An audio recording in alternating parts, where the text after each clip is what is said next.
iki uget-uget kok sakmono ki. Uget-uget iki karo podium nggo pidato kuwi wae imbang no kok ya. Ya. Kowe ning dhuwur wae. Kowe ning ngesor malah kelelep kowe engko malahan. Dadi aku ning dhuwur wae. Nah, ning dhuwur. Manut aku karo. Kula ki arep ning dhuwur nek ora entuk izin saka Pak Dalang ya ora wani kula iki. Iya, wah aku urung salim karo Pak Salim sik. Nah, ya ngono. Salim dulu. Nah. Cium pipi apa ora? Ya. Ya wis ngono kuwi. Ora apa-apa karo Ngaturaken bekti kula Bapak. Sehat selalu. Sehat, kowe muga laris ya, Rek. Nggih Pak Amin, Pak. Kok anget awake, Pak? Ya rada pati penak ya cuaca kan ngerti dhewe to, cuaca. Pengen sehat? Apa? Minum biomoringa. Kedian. tapi anget malah api kok, Mas. Wah, kayak jeglungan gampang karo Pak Ek ya. Malah api nek anget timbang anyep ya, Pak. Ugi sungkem lan bekti kula Bapak kalian genduk katur Bapak Kepala Desa sak perangkatipun kalian warga masyarakat wonten ing Geneng Adal mriki.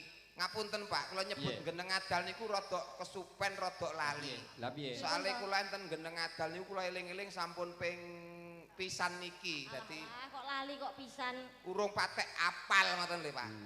Ya. Kaya beda karo aku no Pak De. Nah, aku no wis genah ping. Ah iya nek kowe kabeh dalang ngejak kok ya. Wis aku sakene wis ping 10 paling ora. Ping 10. Ping 10. Nang gunung nang Geneng Adal kene iki. Nyukur wirawiri terus dalan toroh rene. Oh lah iya. Akses jalane kono kuwi.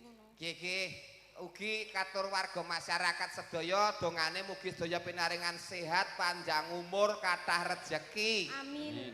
Warga masyarakat wonten ing Geneng Adal sedaya pinaringan makmur, sukses, gemah ripah loh jinawi. Amin. Sedaya warga masyarakat pinaringan keselamatan donyanipun lan akhiratipun Allahumma. Amin. Amin. Amin amin ya rabbal alamin.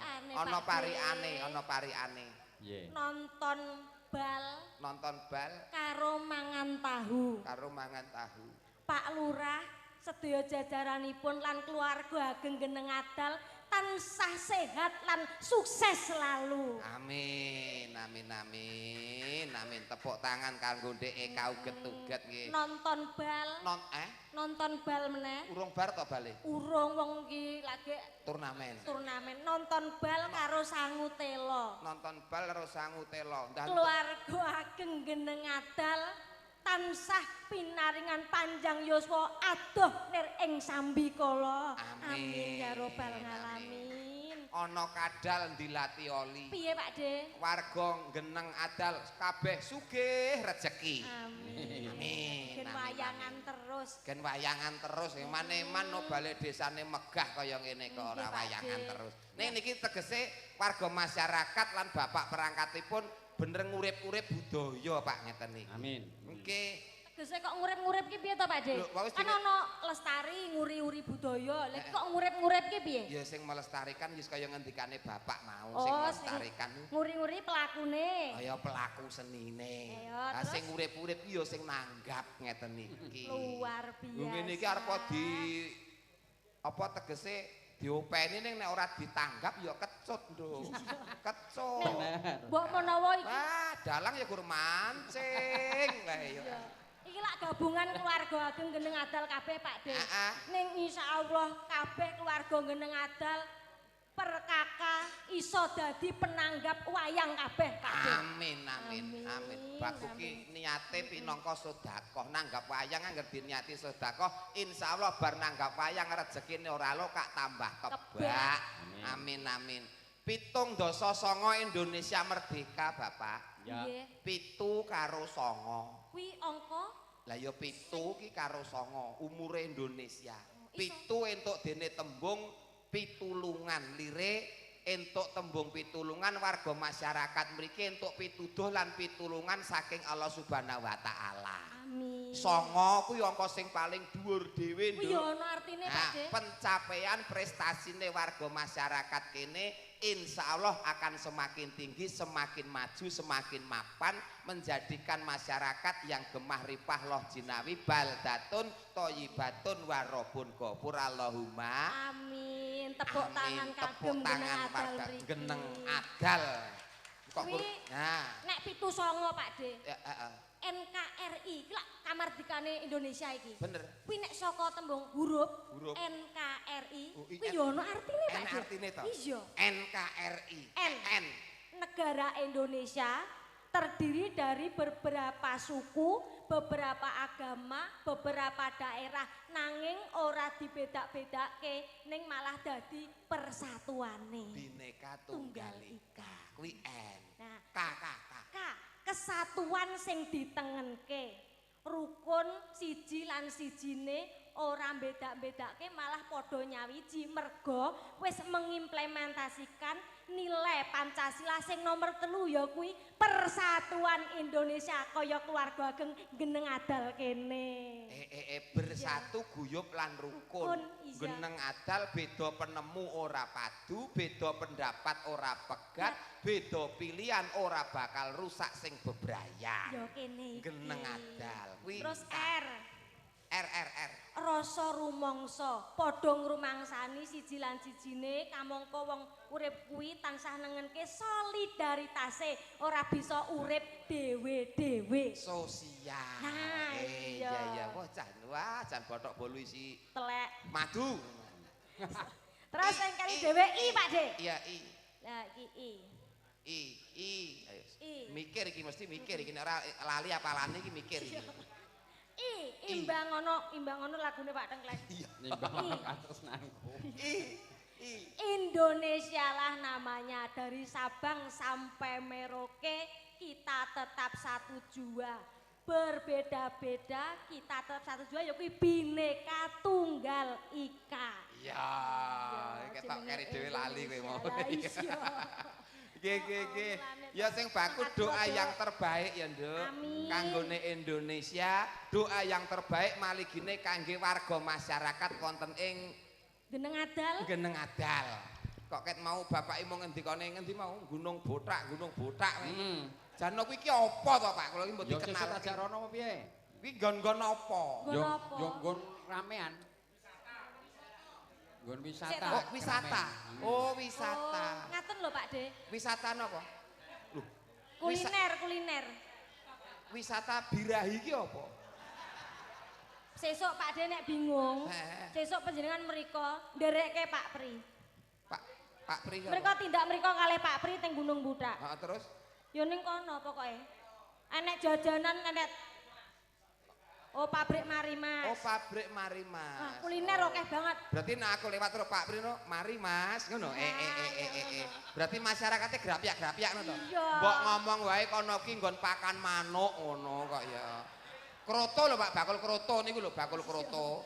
Kaya marai Sesuk deg-degan. rono karo Pak Pri. Aku ket mau ngantek browsing lho Gunung Botak ki apa-apa nggon golek pesugihan apa-apa. Wong Pak Tengkleng niku pancen pencinta alam kok. Oh, lah iya. Saliyane dalang yo pencinta alam. Dadi sabone yo gunung. Lah. Gunung Butak, Gunung Kemungkus, terus gunung mereka nggon Tangen kae, gunung banyak barang. Aku iki malah aku rong taun nek Gunung Kawi aku malah wis, Lho, Duk. malah wis panjenengan. Heeh lho, aku iki ning Gunung Kawi iki kenggo karo omongane wong sing keblasuk. Keblasuk piye to? Jarene nek kepengin sugih nang Gunung Kawi tuku tuyul. Lho. Aku utang BRI nggadekke sertifikat. Heeh. Cair 85 juta tak tukokke tuyul 3. Ya terus sugih. Mulih tak adai kerdus Indomie kuwi, Nduk. Oh, terus? Tak tumpake bis. Sing loro mabuk enek dalan kelenger. Garek siji wis tele-tele tekan ngomah ki ora gelem nyolong gur mentil wae tuyule kuwi. Oh, alah. Tak gecek sisan akhire. Aku lagi tumon iki kok tuyul kok mabuk barang. Wong kon nyolong kok mental-mentil nganti aku arep nyelani ra iso kok piye. Tuyul Pak, tuyul. Tegese nek pengen sugih ki aja instan ning harus melalui proses. Majune warga masyarakat ana ing Geneng Adal ki ya ora instan, semua harus melalui proses setapak demi setapak.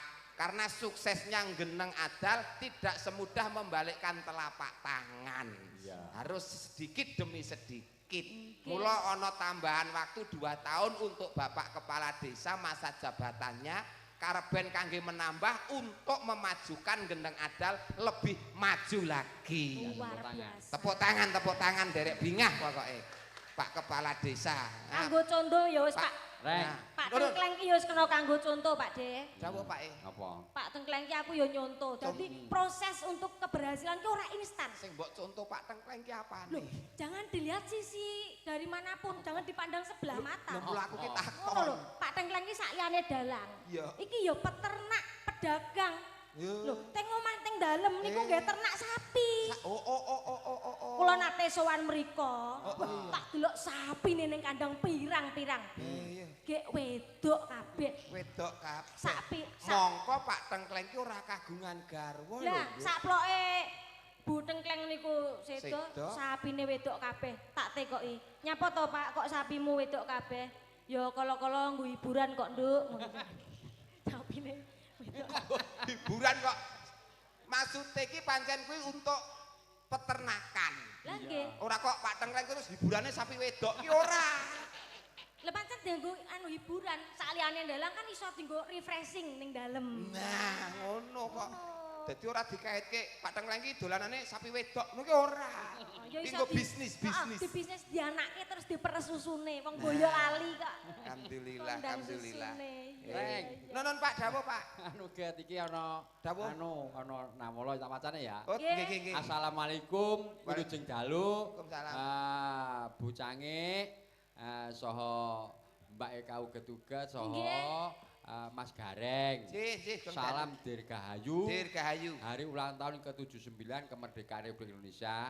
Kunjuk Ki Dalang Sri Susilo Tengkleng saking paguyuban kepala desa sekecamatan Toroh. Nyuwun gending sutra kuning.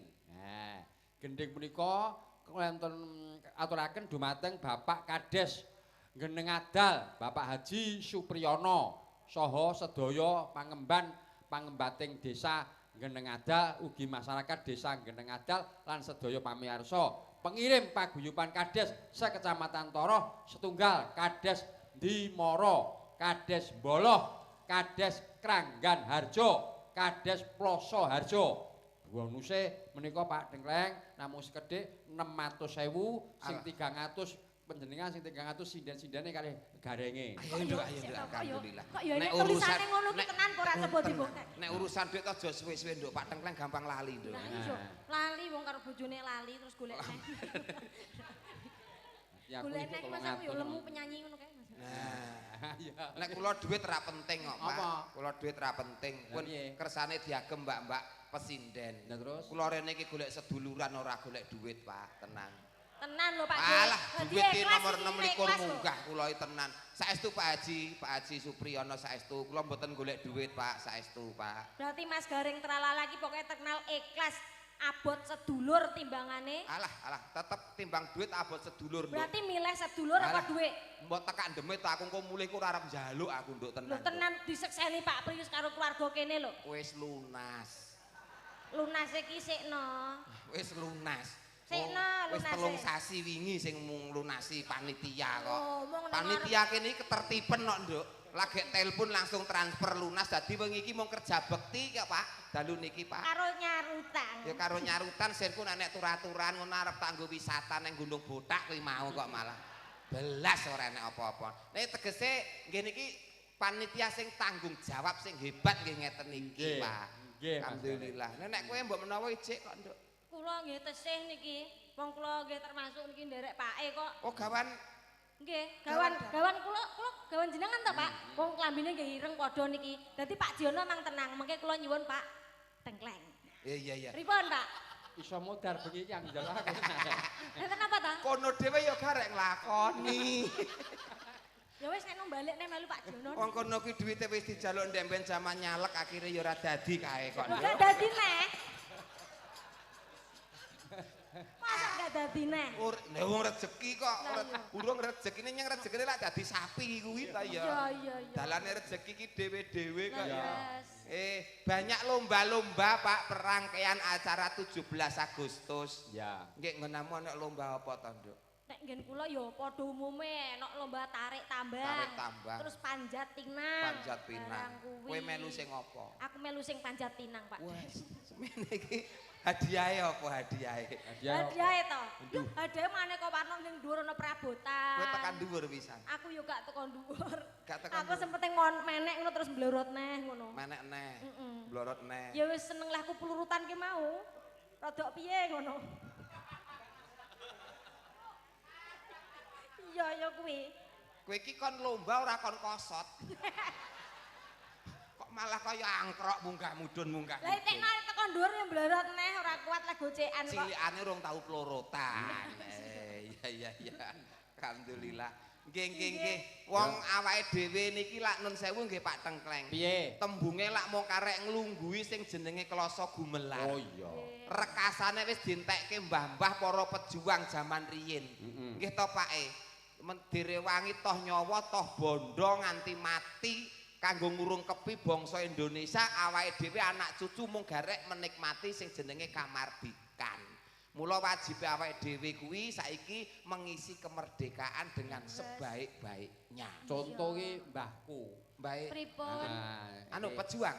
Ya mbahku termasuk pejuang.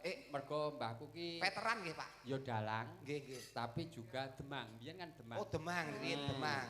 45 kan merdeka. Nggih. 49 londo Bali meneh. Leres. Mbahku kuwi sedane ditembak londo mergo wani karo londo. Oh. Dadi mbahku nggawa keris sing tangguh iki. Ditusukke londone mati ning mbahku ya ditembak mati. Dadi sampyuh. Sampyuh nggih. Beda kali mbah kula. Piye? Mbah kula niku nggih veteran ngusir londo, Pak. Ketembak niku ndelalah kok pas sukune. Ning isih gesang nang nggih mung nek tindak niku saya keten diseret sukune. Kalih londo gedhinge ngingkit-ingkit, Pak. Sesih sugeng. Nggih, sesih sugeng anggere iyat entuk londo gua, iyat neh entuk londo gua. Keplekke, Pak, londo dikeplekke. Ngomong ngono to nek mbahmu tukang main. Pak polisi niku lho. Aku lho ya tak tekoni lho, Mbah, entuk londo kok mbok gua. Golek aku joker kok ngono kuwi kok mbahku kok. Padha karo Pak Tengkleng iki ya pejuang. Pejuang apa? Pejuang terus berjuang terus urung jadian wis kelangan. Ora masalah. Kula lagune cinta terus kayak kelangan. Proses jenenge proses. Iki pamundutan Sutra Kuning anu Kak. Sutra Kuning paguyuban kepala desa sekecamatan Toro. Niki lho, rawuh sedaya nggih Pak niki. Ya. Kepala desane rawuh kabeh. Ngajake nggih. Lah mbok diaturi mriki sik ben masyarakate ben kenal, Pak. Terus matuk wae. Terus endi? Nah, matuk. Lah syukur bage mengke sing nyari rani malah Pak kepala desane. Ndak saged lho mboten kalian. Lho kudu. Oh. Kok dikuduke lho kon ora iso. Kok nek pamane ra iso wakil. Ora iso mbayar. Ibu presiden yo kathah yo to.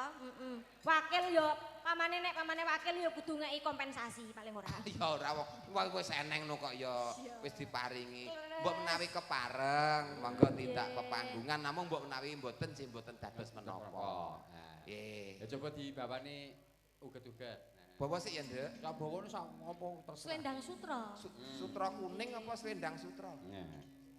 Mbok menawa selendang sutra kuning niku ya. Nggih leres niku. Apa selendang sutra kuning enten piyambak, Mbak?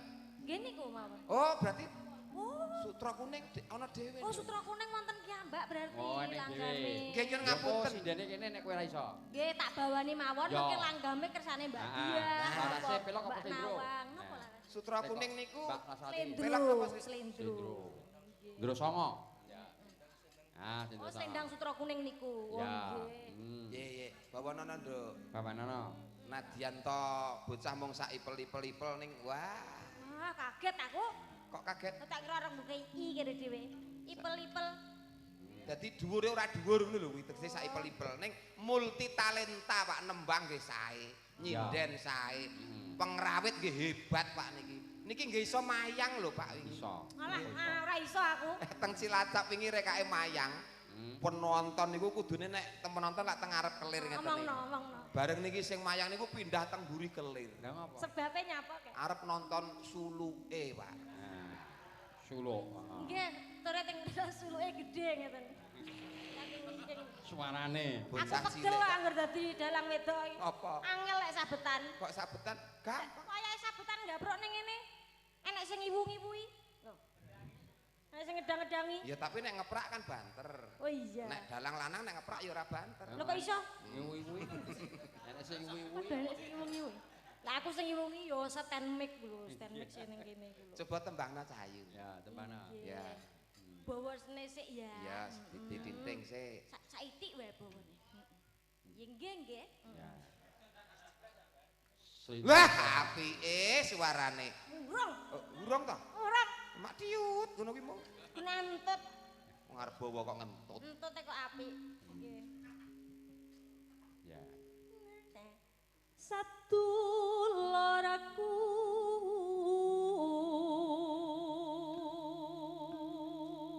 Pocong. Nggih. genang adal manggih hayu Ya. atuh ing rupeto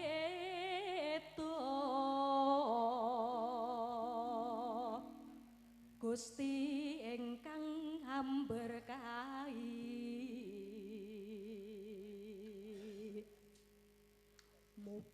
mugi-mugi tansah manggih bagya mulya. Ya. Amin. Coba Mbak Laswati sini Bang ya. Nggih. Ya, ya Mbak. Monggo, Mbak. Selendang sutra kuning tandha mata kang diweneh angin nalika pisahan anang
Kades Dimoro, Pak Kades Boloh, Kranggan Harjo lan Ploso Harjo. Tepuk tangan.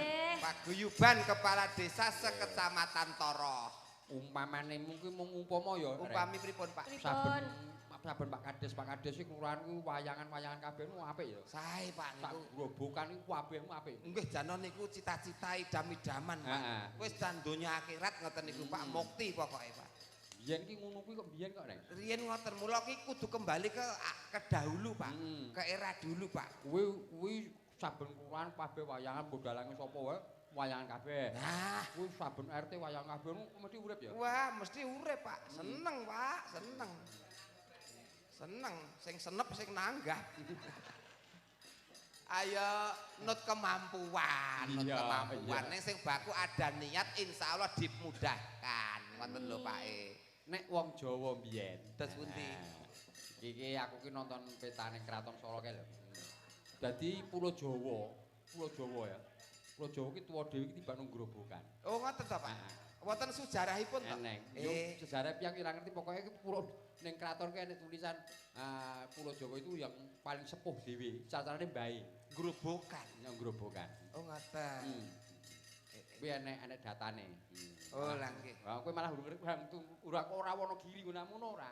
Mboten nggih. Boyolali ngono aku ya ora. Nggih mboten. Grobokan. Grobokan iki berarti. Nek grobokan niku artine napa to? Grobokan niku.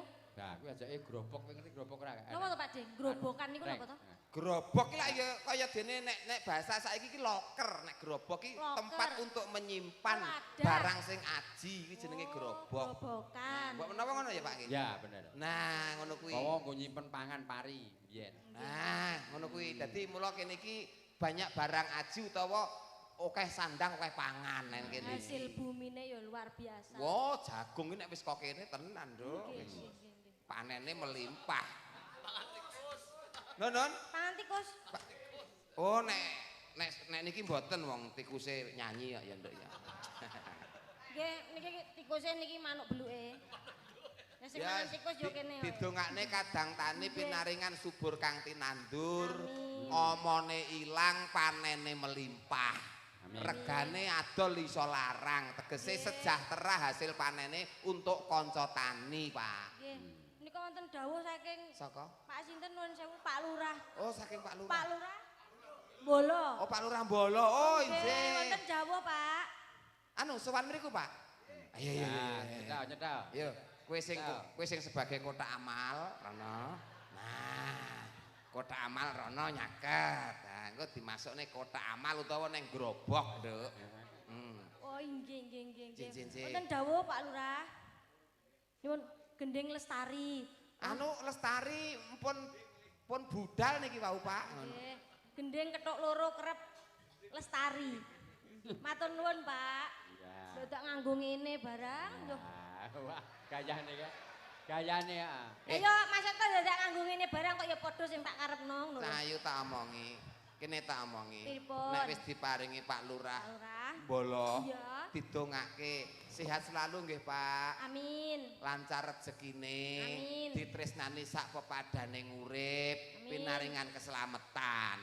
Niki pinangka amal sedekah saking Pak Lurah Bolo. Insyaallah dicatet karo malaikat sumben jenengan mapan manggon ana swarga sejajar Nabi Muhammad sallallahu alaihi wasallam. Lurah-lurah sanese mboten pengin teng swarga. Monggo. Niki murah. Bar gempa bumi lho, Pak.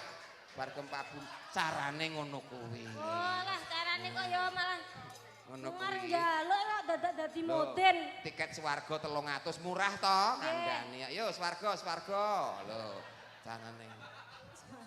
Kowe kotak amalenya dilebokne ngendi? Aku kotak amal. Ya, dikene wae sik titip ibu. Nah, ngono. Kowe nek diparingi pokoke didongake sing apik, Nduk.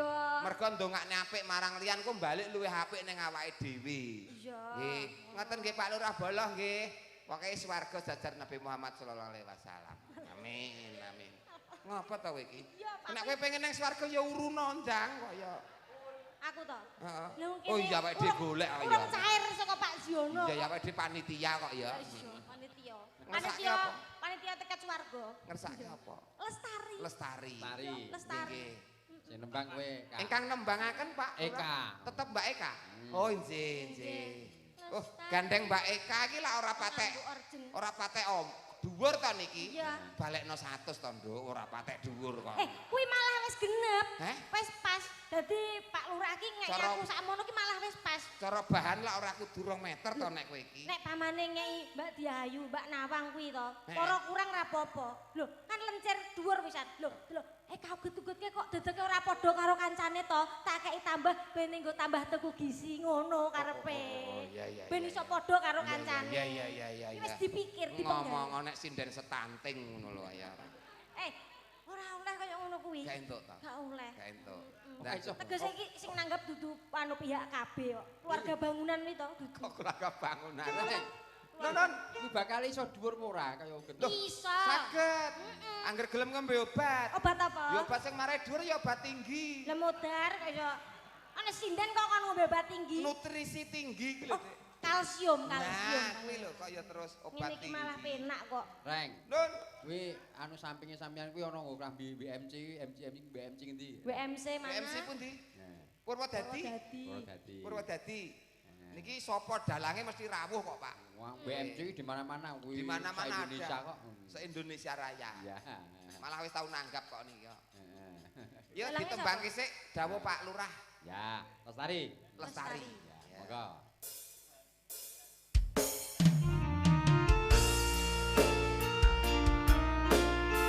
Ada lestari untuk kita semuanya. Kagem Pak Lurah sedayanipun ingkang sami rawuh.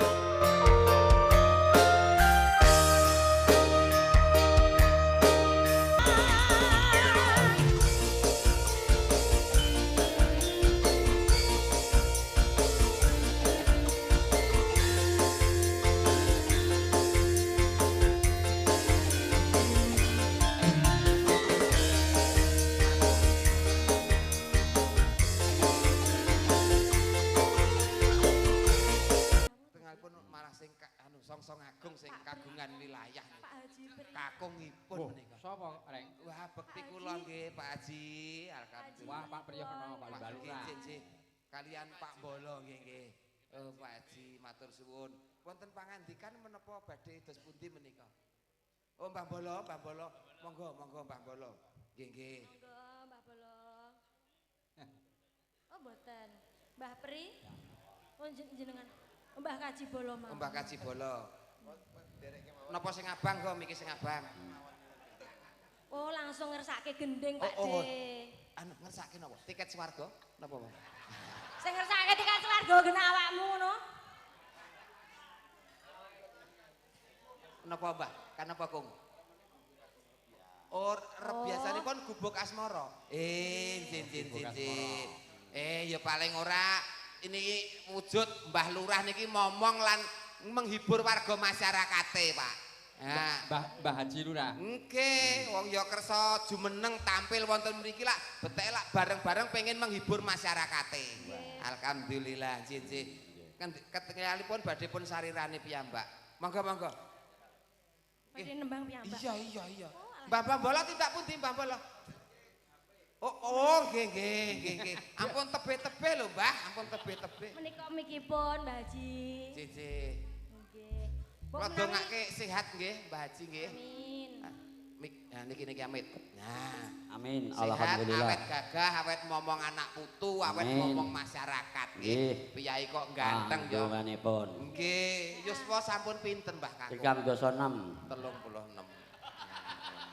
Pedhot ora? 36, Reng. 36. Pak Dek tingkatmu mana Pak Dek? 36 ya, sik 6 ya, sik 6. Kaya swidak telu ya. Lah nggih. Nek sik 6 lho, sik 6. Sudah telu paling ora ya sudah Reng. 4 kok. Don. Anu Mbah Haji Balurah di anu lho, anjing tahun ngajeng wayang melih mboten, Mbah? Nggih, Mbah. Wayangan melih mboten Mbah Haji? Jalan. Wayangan melih mboten tahun ngajeng. Insyaallah. Ah, nggih, dalange ganti napa tetep? Lah mengke kok kadung seduluran kalih Pak Tengkok. Oh, pun seduluran. Lah berarti mesti dalange tetep Pak Tengkleng. Pak Tengkleng. Ngangge kula kalih kamboten. Insyaallah. Nah, berarti ya sedulur. Seduluran malih. Nggih, Pak Nek Bolo. mboten klentu kula pun nate sowan mriki ya Pak Dek sakderenge corona. Anteng dimara kalau Oh, rupiah. di nomor. Oh, nggih, Cici. nggih. Monggo nembangipun gubuk asmara ngoten, nggih. Mbah Bolos sekalian nggih. Nggih. Oh namung oh nggih namung rencangi nggih. Badhe ngersake duet kali Mbak Pesinden mboten Mbah Pri. Mbon. Kali Mbak Sinten, Mbak Nawang Pak De. Mbak Nawang. Mbak Nawang. Nggih saderengipun Mbak Nawang nyuwun pangapunten wong Jawa nek tembunge Pripun? ana rega ana rupa. Sik. Iki ketoke kok sing ning jujur mau to. Niki Mbak sinten wau? Mbak Dia. Mbak Dia terus Mbak Nawang sing niki to. Nggih. Ayo Nduk dikersake Mbah Lurah Nduk. Ya. Sampean ku ya dikersake ning ko Linmas engko ya. Sing tenang engko nek ora tak kersake dhewe pokoke engko. Nah, pokoke engko mek raku. Enak Nduk. Ngladeni Mbah Lurah Nduk. Ya. Oke Mbak Nawang. Kaya rupane kaya bojomu ya, Reng. Bojo. Kayak sinten? Ha kowe Bojo kula dekek kok, Pak. Yo ning pipi loro ngene kae Nek ya. wis rirung guwing-guwing. Dekek kok isor. Reng kaya gisel to, Reng, bojomu kae. Merongos, Pak, nika. Kok senengane. Tak kok enek andeng-andenge ning kene Pak De kae. Kayak kutil, Nyuk. Kok ya Gak bener kabeh Mas. nyat yo ngono kuwi bojoku kok. Ya ben penting Bojoku wedok. larat. Penting duwe ya timbang ora duwe ya. Nggih. Lah nek mak duwe sapi wedok kabeh. Wis sengkring kae. Mangga.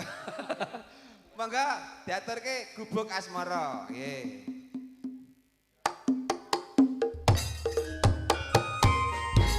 Mbah Lurah mbok menawi kepareng jumaneng wonten mriki.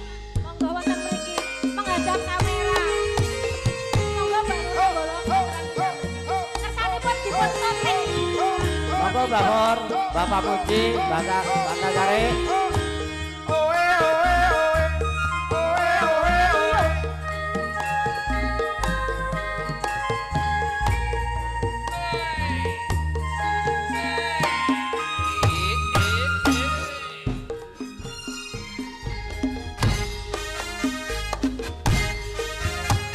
Yen liwat aku kelingan gobok kae yen bagolaren ning cagak kabat tulisan warna abang tandha isih prawan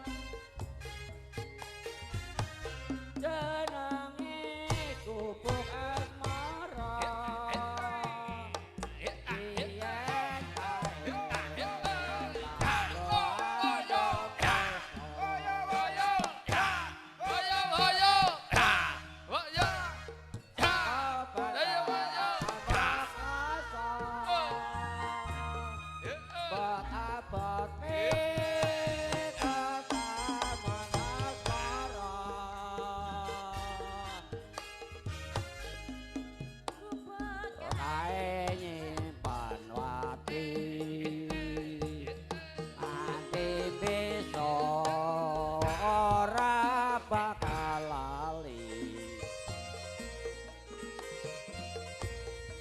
Opo kae nyimpan peta payawangi ane jagat rino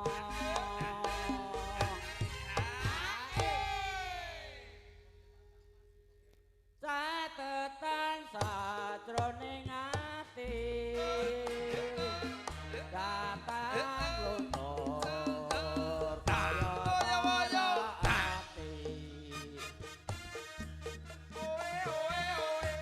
aku kowe dadi garwa buat abote ketaman para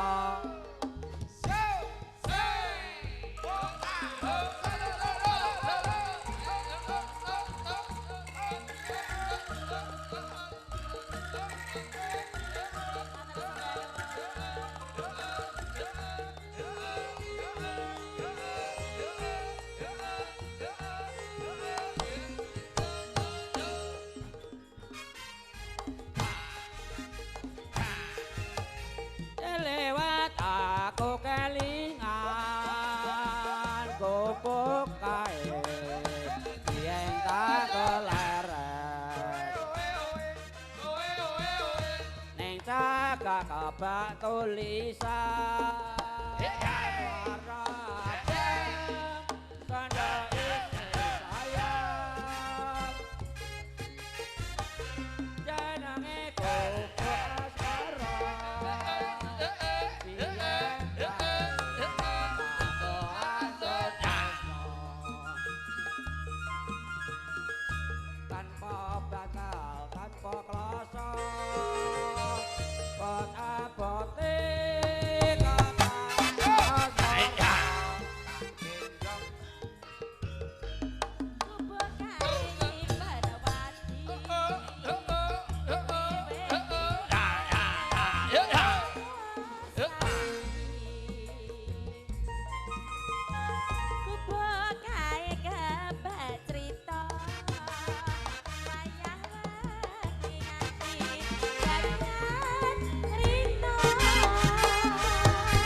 catatan sajroning ati